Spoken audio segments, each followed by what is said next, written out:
Por escrito. Por escrito.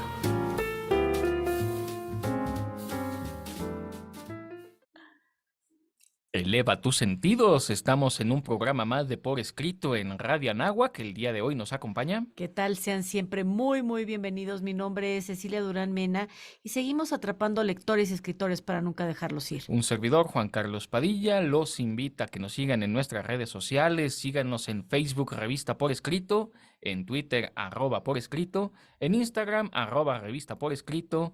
Pueden escucharnos en nuestros canales de Spotify, nos pueden ver en YouTube, sigan la página web de la revista en www.porescrito.org y recuerden que todos los miércoles en punto de las 9:05, un programa nuevo en Código Libre. Mi querida Ceci, Mi querido Juan Carlos, ¿cuál será el pretexto literario del día de hoy? lo veremos, lo veremos, lo veremos.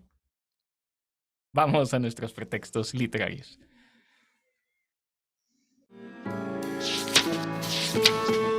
Pretextos literarios.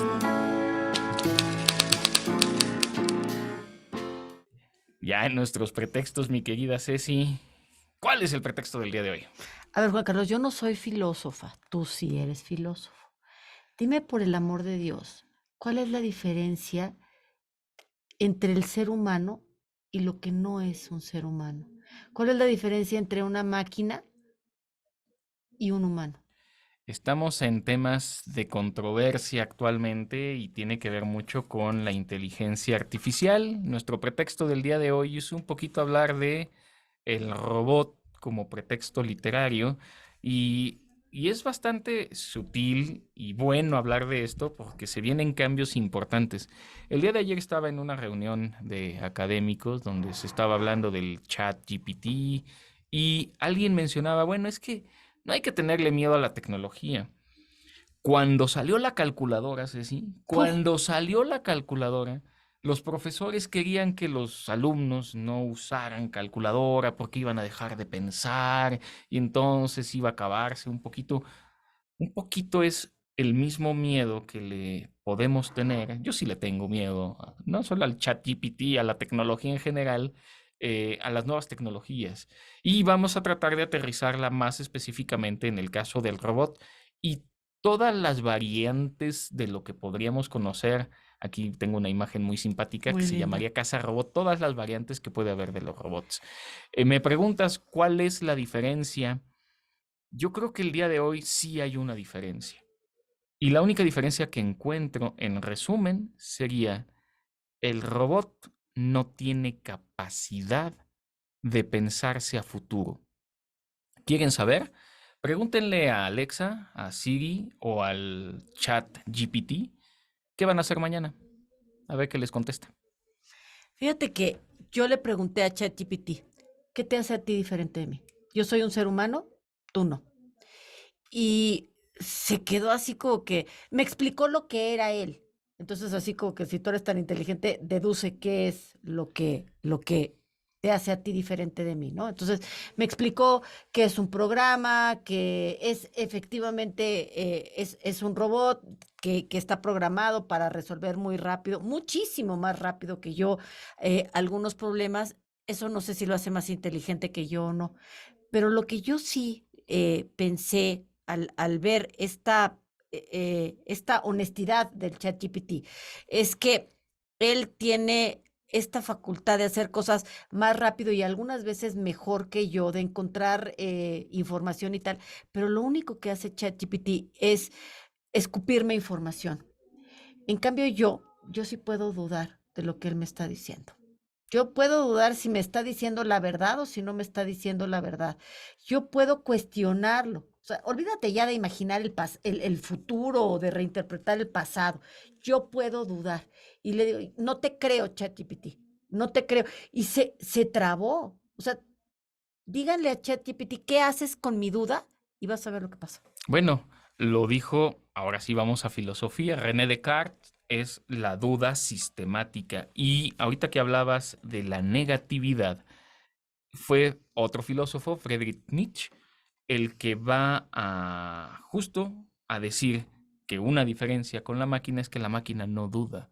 la máquina solo sigue instrucciones y el ser humano puede plantarse y decir no. Claro, el gran miedo que nos dan las máquinas, los robots en concreto, es que un día le digan no al ser humano y entonces se rebelen contra el ser Claro. humano. Ahora, en esta misma reunión que sostenía el día de ayer con colegas académicos, estábamos un poquito diciendo que le preguntaron al chat que cuándo surgió la idea de la inteligencia artificial. Ujú. Y él dice, no, pues en una conferencia donde estaban fulanito y sutanito en el año sutanito, no me acuerdo de los números, y a partir de un texto que se creó ahí. Pero cuando te pones a investigar, no hay un texto. El chat GPT sí está programado para ser creativo, pero lo que puede hacer creativo al chat es mentira. Sí. Y esto es gravísimo porque el día de hoy ya no leemos, Mm. ya no confirmamos la información, y si le vamos a creer todo al chat y el Uf. chat empieza a mentirnos, vamos a tener una laguna brutal. Por eso es que este es un gran pretexto literario. Además, bueno, déjame platicarte. Si tú le preguntas a ChatGPT de qué se trata, por ejemplo, el libro de Hermana Querida de Cecilia Durán Mena, que está muy documentado, te refiere a otra Cecilia Durán, que es autora también, pero es chilena. Entonces se confunde y te puede decir mentiras. Y además se lo puedes pedir con notación APA, etcétera. Dije, qué caray, ahora sí, ya te gané ChatGPT. Hay otra Cecilia Durán Mena en una vida Galaxia alterna. alterna, ¿será? Será así, pues cibernética por lo menos. Qué interesante. De hecho, nosotros mismos, esto es sí son reflexiones filosóficas. Sí, sí. ¿Qué somos nosotros en realidad ante la tecnología? ¿Somos estadísticas? ¿Somos números? ¿Somos lo que pesamos, lo que medimos? ¿Somos nuestro tipo de sangre? En realidad somos todo eso, pero el ser humano es mucho más que solo eso. ¿Y el robot es más que la suma de sus partes? Esa es otra gran pregunta. Y lo que yo creo también es que, a ver, el robot sí es un gran pretexto literario, ya aterrizando en la literatura, porque los escritores hemos utilizado a las máquinas que se quieren parecer al hombre como un pretexto para hablar de la identidad, para hacernos estas preguntas filosóficas, Juan Carlos, y narrar historias alrededor de esto. ¿Cuál es el futuro de la humanidad? ¿Cuáles son las facilidades que nos trae la tecnología? ¿Dónde la tecnología se puede empezar a convertir en un riesgo? Y además, esta duda de la que tú expresabas tan sentidamente, de si la propia máquina nos puede mutilar en cierta manera, pues no fue el propio Sócrates el que dijo, híjole, cuando tú empieces a escribir vas a deformar tu cerebro porque entonces ya no vas a poder acceder a la memoria. Sí, bueno, fue Platón. Fue Platón, Platón, ok. probablemente en boca de Sócrates, pero efectivamente tienes toda la razón. Hay muchas cosas de las que podemos hablar. Creo que valdrá la pena señalar que la primera vez que vino a colación la palabra robot viene de el checo, robota, que significa servidumbre o esclavo, siervo. Y es curioso porque es bastante moderna. No recuerdo exactamente la fecha de publicación. 1920. 1920, a partir de una obra de Karel Capek. Este autor, ya lo he dicho en otras ocasiones, tenemos que leerlo. Sí. Robots Universales de Rossum, Ruhr, es una obra de teatro que es donde se usa por primera vez esta palabra. Pero el robot tiene muchas formas. A ver, ahí les van. Un robot es una máquina que puede realizar acciones complejas y programadas, pero limitadas. Después tenemos al autómata. El autómata, ya en conversaciones voy a ampliar sobre los autómatas, es un robot con cierto grado de autonomía para realizar sus propias funciones. Aquí en la imagen que estoy viendo tenemos a Wall-E como un ejemplo de autómata. Un humanoide es un robot con forma humana que, bueno, tiene como base eso, pero puede ser limitado y un poco autómata. Aquí nos ponen en la imagen a Bender, el personaje de Futurama, del mismo autor de Los Simpsons. Tenemos al cyborg, que es en realidad el gran pretexto que se nos había ocurrido para el día de hoy, que es un ser hecho de compuestos orgánicos y o biomecatrónicos. ¿Les suena Robocop? Robocop es un cyborg que se diferencia del androide, que busca ser lo más similar e incluso engañar al ser humano, fingiendo ser un ser humano o haciéndose pasar por un ser humano. Y después tenemos una connotación que es la de mecha, que es un robot que es tripulado por un ser humano, como ocurre en Avatar, entiendo un poco, en esta caricatura de los años 80 que se llama Mazinger Z. Ahí tenemos un mecha. Entonces, el robot también tiene sus categorías y de esto vamos a estar hablando en la última sección, en la sección de conversaciones. ¿Algún último apunte, mi querida Ceci? El espejo que nos hacen todas estas máquinas con lo que somos nosotros como seres humanos y la gran posibilidad que nosotros tenemos de conmover, porque ¿será posible que un programa, un robot se conmueva? Rapidísimamente, estaba en la clase de narración literaria diciéndole a los alumnos, el día que un robot lea un discurso hecho por el chat GPT que me haga llorar, ese día hablamos. Vamos a la siguiente sección.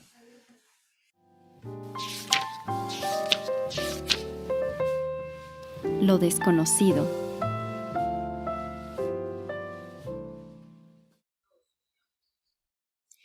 En esta sección yo quiero hablar de una reflexión porque creo que es pertinente con todos estos temas en donde si ChatGPT nos va a sustituir, si la inteligencia artificial se va a apoderar de la humanidad, si todos estos cuestionamientos que estamos teniendo en este momento son una reflexión pertinente o no, si son una reflexión novedosa o no, y qué hacer frente a estos cuestionamientos. Y esto me lleva a recordar las leyes de Asimov. Las tres leyes de Isaac Asimov para los robots son una serie de principios éticos que se presentan en varias obras del famoso escritor de ciencia ficción. Estas leyes fueron concebidas por el escritor para explotar cómo los robots podrían interactuar de una manera segura y efectiva con los seres humanos para prevenir los peligros potenciales de la inteligencia artificial. Uno de los grandes temores que nosotros tenemos cuando estamos hablando de inteligencia artificial, de robots, de máquinas, es si las máquinas podrán sustituir al ser humano. ¿Dónde están los límites que plantean qué es una máquina y qué es un ser humano? Bueno, me parece que por eso viene a cuento. La primera ley de Asimov establece que un robot no puede hacer daño a un ser humano, o por inacción o por permitir que un ser humano sufra daño. Esta ley es la más importante y se considera la base de todo el sistema de leyes de Asimov. Está diseñada para garantizar que los robots no representen una amenaza para los seres humanos y que cualquier acción que realicen siempre tenga como objetivo proteger la vida humana. La segunda ley de Asimov establece que un robot puede obedecer las órdenes dadas por los seres humanos, excepto aquellas que entren en conflicto con la primera ley. Esta se refiere a la idea de que los robots deben ser programados para seguir las órdenes de los seres humanos siempre y cuando éstas no pongan en peligro la vida humana. Y la tercera ley de Asimov establece que un robot debe proteger su propia existencia en la medida en la que esta protección no entre en conflicto con la primera y con la segunda ley. Esta ley se refiere a la idea de que los robots deben ser programados para proteger, sí, también su propia existencia, siempre y cuando esta protección no ponga en riesgo la vida humana o no viole la segunda ley. Así pues, el conjunto de las tres leyes de Asimov van a tener los principios éticos para la interacción entre quienes somos seres humanos y quienes no lo son, y buscan garantizar esta seguridad y este bienestar de los seres humanos en el uso de la inteligencia artificial. Estas leyes han sido muy influyentes en la ciencia ficción, pero ¿qué creen? También en la investigación robótica, y han sido utilizadas como base para el desarrollo de sistemas de ética robótica más avanzadas y más complejas. Aunque las leyes de Asimov son una obra de ciencia ficción siguen siendo relevantes en el debate actual de la ética de la inteligencia artificial y el papel que los robots juegan en la sociedad. Algunos críticos argumentan que las leyes de Asimov son insuficientes o que ya son viejas y que ya no están en la vanguardia para abordar completamente la complejidad de la interacción del humano y el robot, ya que no consideran situaciones donde las leyes puedan entrar en conflicto entre sí. Además, estas leyes son aplicables solo para los robots que son programados específicamente para seguirlas. Pero ¿qué pasa si un robot puede programar a otro robot? ¿Qué pasa si no abordan la preocupación de los robots que se vuelven maliciosos debido a una programación defectuosa o un algoritmo malicioso? A pesar de estas críticas, las leyes de Asimov siguen siendo una referencia importante en el desarrollo de robótica y de la inteligencia artificial y han estimulado una discusión importante sobre la ética de la robótica y los robots que pueden ser programados de manera segura y responsable. Vamos, en resumen, estas leyes de Asimov son una contribución verdaderamente relevante en la reflexión y en la toma de conciencia sobre la importancia de establecer principios éticos en el desarrollo de los principios de la inteligencia artificial y la robótica. Yo le pregunté a ChatGPT si está programado para seguir las leyes de Asimov y esto fue lo que me contestó.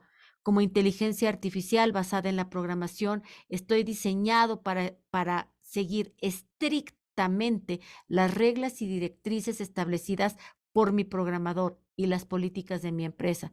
Sin embargo, las leyes de Asimov no son aplicables directamente a mi programación o a mi fusión como sistema virtual. ¿Le tenemos miedo o le tenemos admiración?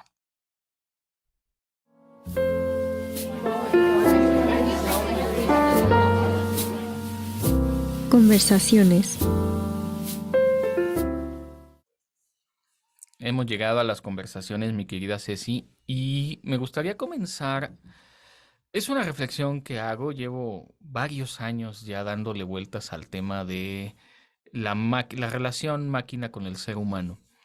Y tengo por ahí, estoy escribiendo lo que quiero que al final sea un libro donde se hace un análisis de gente que está a favor y en contra de la tecnología, un poquito para ver cómo es que hemos llegado a donde hemos llegado. Y me encontré esto gracias a una alumna que me presentó un TED Talk de un señor que se llama Daniel Susskind. Y él menciona algo que creo que tiene razón, y hay otro autor de nombre Jaron Lanier que estaría de acuerdo con él, en que el error que estamos cometiendo como seres humanos es tratar de crear un robot a nuestra imagen y semejanza. El robot en su concepción, como dijimos al final de la primera sección, es únicamente una máquina que puede realizar acciones complejas, pero programadas y limitadas. Un robot no tiene por qué pensar. Cuando ya hablamos del autómata, cuando hablamos del humanoide, del cyborg, del androide, entonces ya estamos hablando de otra cosa. Pero es como esta idea humana de querer hacer algo a tu imagen y semejanza. Y me parece que es ahí donde la puerca está torciendo el rabo. Yo también estoy de acuerdo. Con independencia de que creamos en un ser superior o no, es esta necesidad del ser humano de sentirse Dios.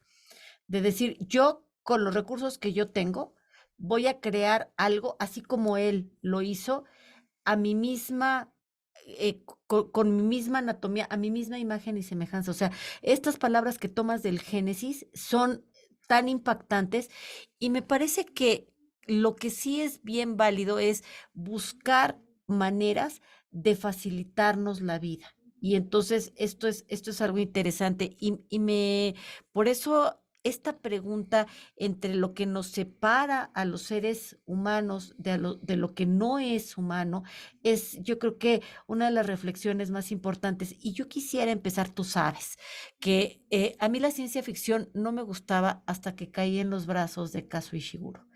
Kazuo Ishiguro con Clara y el Sol, en donde Clara es un androide muy parecido a un ser humano. Y este androide se carga, su pila se carga con el sol.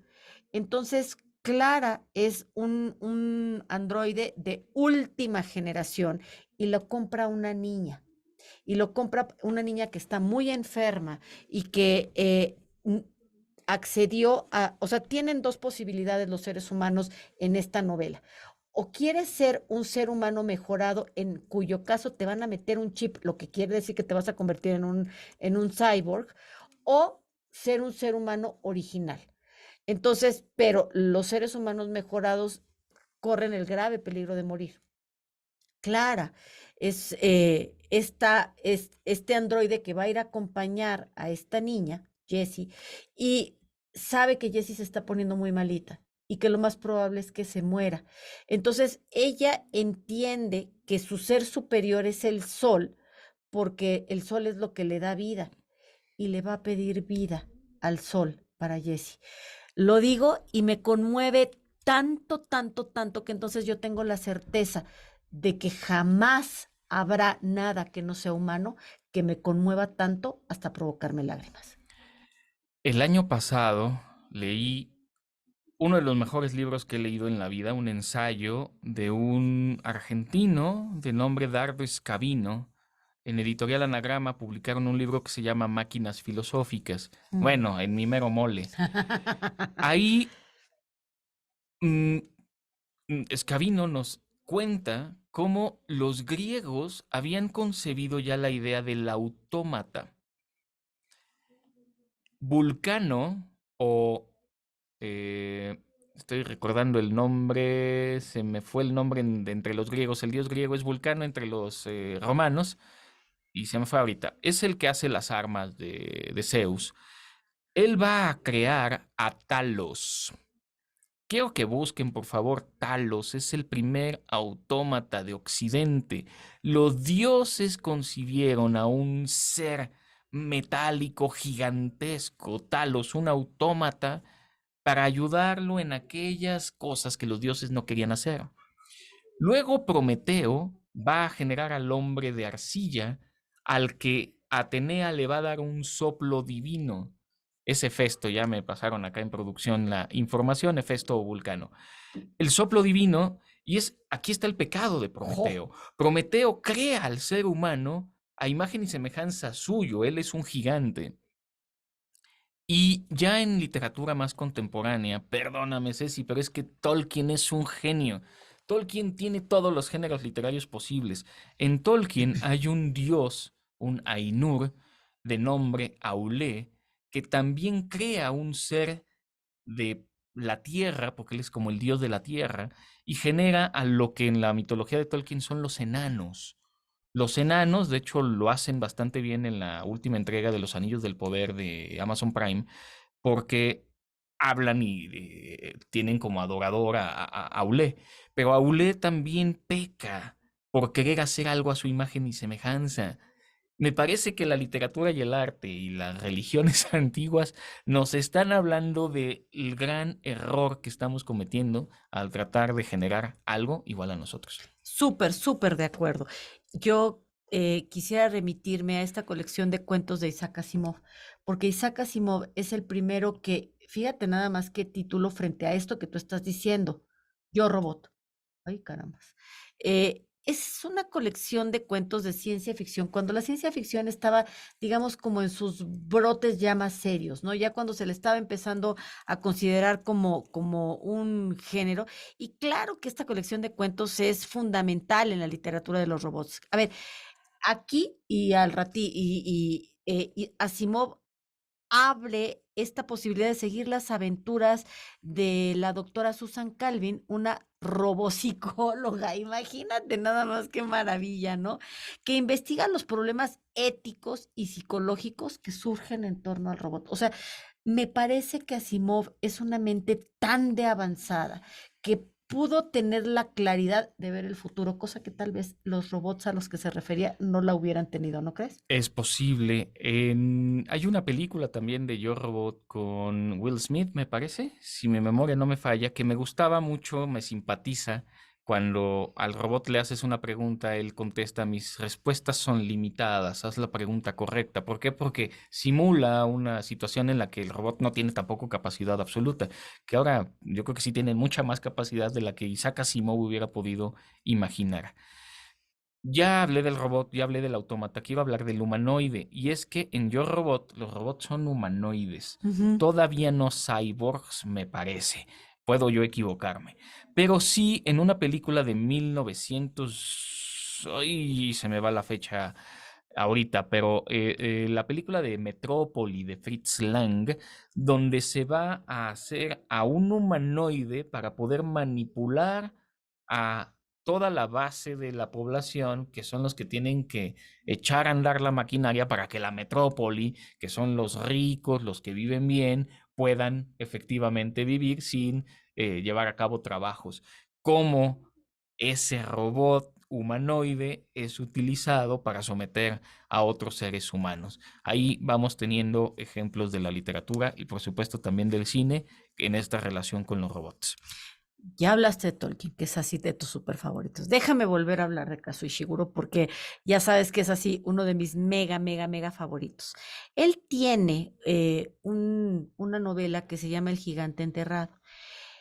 Aquí Ishiguro presenta un personaje que se llama Gawain, que es un caballero que lucha contra ogros y monstruos en un reino medieval ficticio.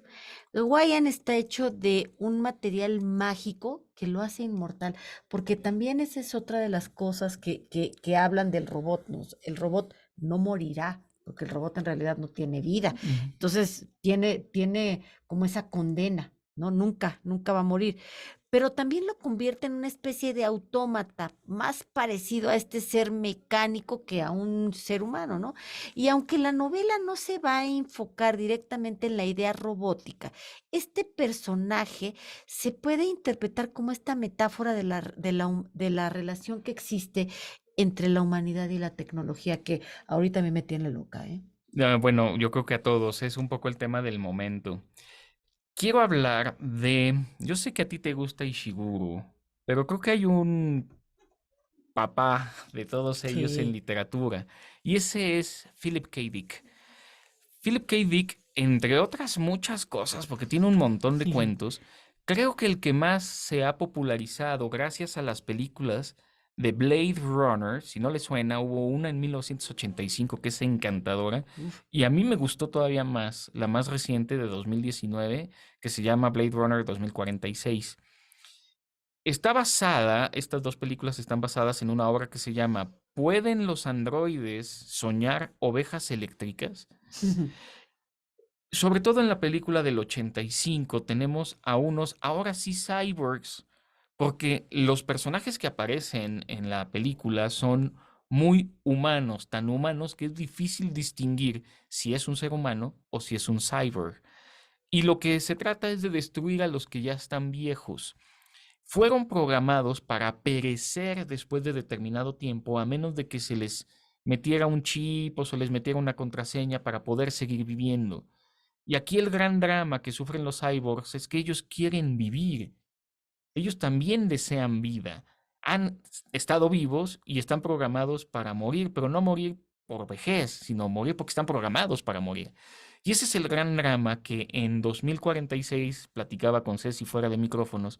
Hay una escena fantástica donde hay un ser virtual que quiere ser real e incluso va a dar la vida por el personaje protagónico, que es Ryan Gosling, donde le dice, bueno, guárdame en la memoria.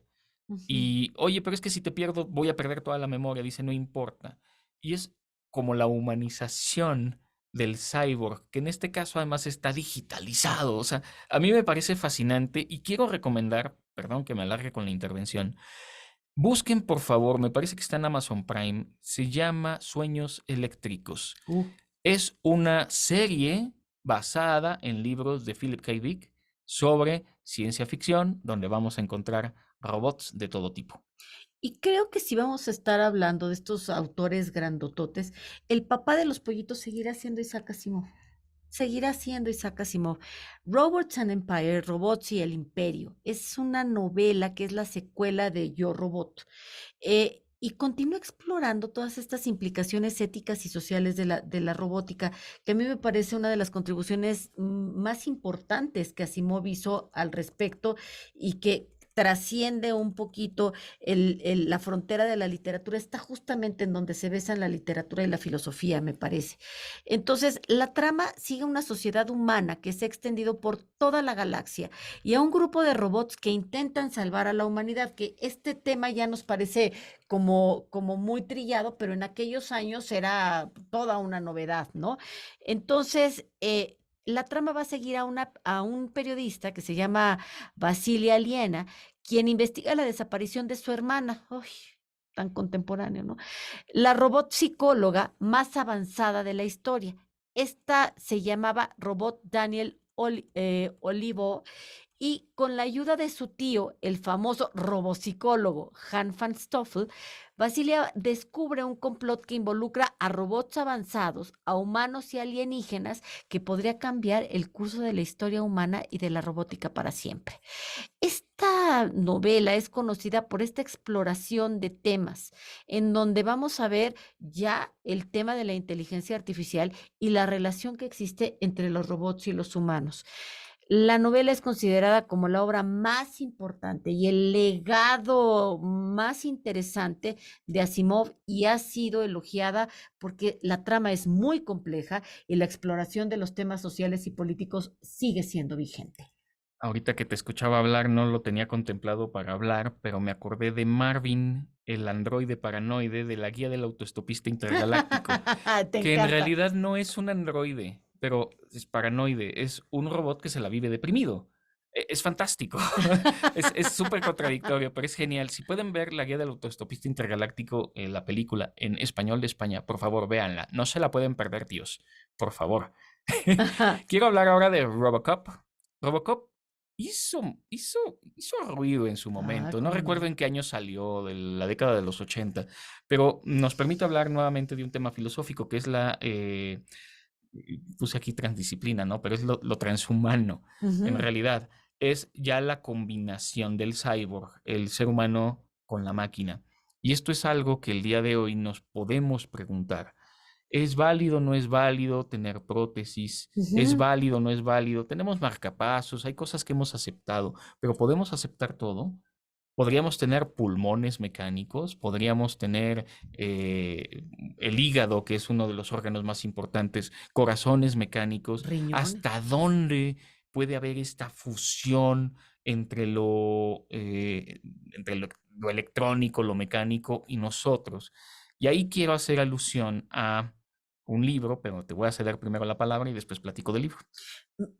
Ay, lo lograste, Juan Carlos, me dejaste pensando en este chip que quiere poner Elon Musk, ¿no? O sea, qué tan válido es decir, a ver, me conviertes en un cyborg. En el momento en el que me metes un chip, ya me convertiste en un cyborg. Y entonces ese chip me va a poder escanear si yo tengo una enfermedad, etcétera, pero ok, eso está padre, no está padre, o sea, puedo anticiparme, puedo tener medicina preventiva, pero al mismo tiempo, ¿qué otra cosa puedes escanear No, en mí? estás cediendo toda tu libertad y estás cediéndote a ti como ser humano. Sí, qué Ese miedo. Elon Musk que está diciendo ahorita que ya no usemos la inteligencia artificial, pero Ay, es a el ver, mismo que nos quiere meter chips, es súper contradictorio. pero ¿y es el papá de ChatGPT? A ver, Pues sí, pero, ah, en fin. no le creo nada, no es mi amigo.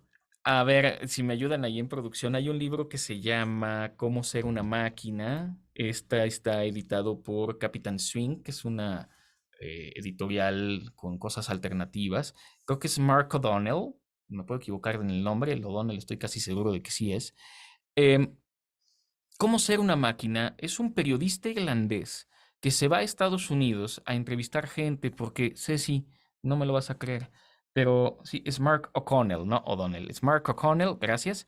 Eh, no me lo vas a creer, pero hay en Arizona un centro para criogenar cuerpos. Sí, Y hay más de carambas. 70 cuando estaba escribiendo O'Connell su obra, que ya están ahí esperando la posibilidad de la ¿De vivir? resurrección. Sí, mágica. Estos son los límites. Él se Ah, va a otros lugares en Estados Unidos donde encuentra gente que se ha metido, de verdad, se han cosido, se han metido discos duros, han hecho una serie de cosas que hoy conocemos como lo transhumano y es pues importante saber si hay o no límites en esta posible integración de la máquina con el ser humano.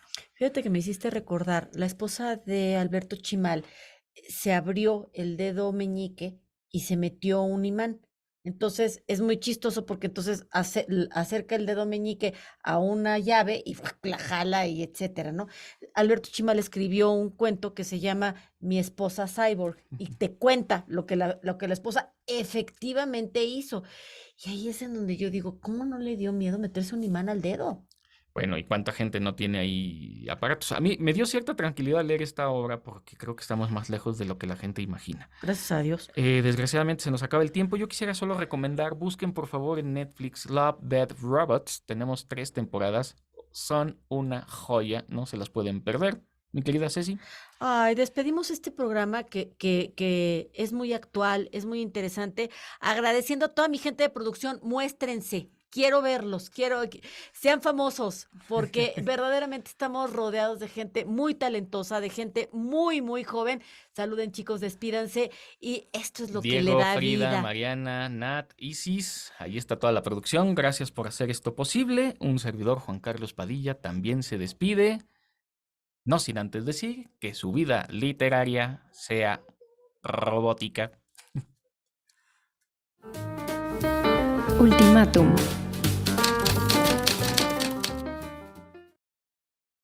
Empezaba a tener claro hasta qué punto los humanos, en su obsesión por evitar la soledad, hacían maniobras que resultaban muy complejas y difíciles de entender. Clara y el Sol, Kazuo y Shiguro.